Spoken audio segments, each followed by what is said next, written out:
শহীদ ওসমান হাদির পুরো শরীরটাই ছিল একটা বাংলাদেশ। মানে তিনি, আমরা যতটা কাছ থেকে তাকে দেখেছি, মানে তিনি বাংলাদেশকে এতটা ধারণ করতেন, আমরা কখনোই তার সমকক্ষ কাউকে কখনো দেখি নাই। তো আমরা প্রত্যাশা করি, যেটা বলতে চাইছিলাম, যে মাঝে মধ্যে দেখতাম যে আমরা মধুর ক্যান্টিনে সংবাদ সম্মেলনের পরে বসে আছি, টাকা দিতে চাইতাম, বলতো যে এক সাংবাদিক ভাই টাকা দিয়ে গেছে। মানে হচ্ছে সেই সাংবাদিক ভাই সামনে আসতেও ইচ্ছুক না যে কে টাকাটা দিচ্ছে, কিন্তু সাংবাদিক ভাই টাকাটা দিয়ে চলে গেছে। গতকালকে আমরা যাচ্ছিলাম আমাদের সেন্টারে, ভাড়া দিতে গেছি, তিনি কান্না শুরু করে দিচ্ছেন, আমরা তার ভাড়া দিতে পারি নাই।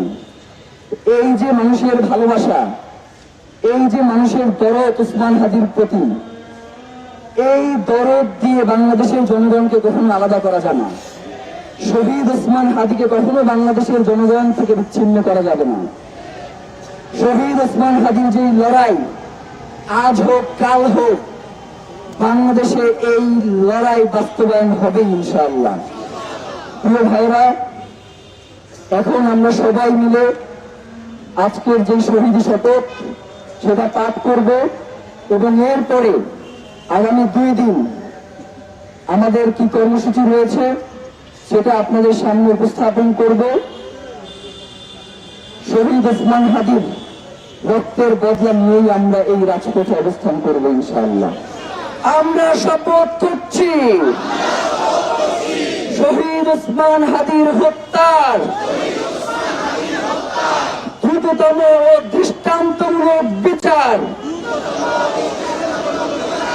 আদায় না হওয়া পর্যন্ত আমরা রাজপথে থাকব, লড়াইয়ে থাকব, পিছু হটব না, এক চুলো লড়ব না। আমরা শপথ করছি শহীদ ওসমান হাদির স্বপ্নের ইনসাফ ভিত্তিক সার্বভৌম ও মর্যাদাশীল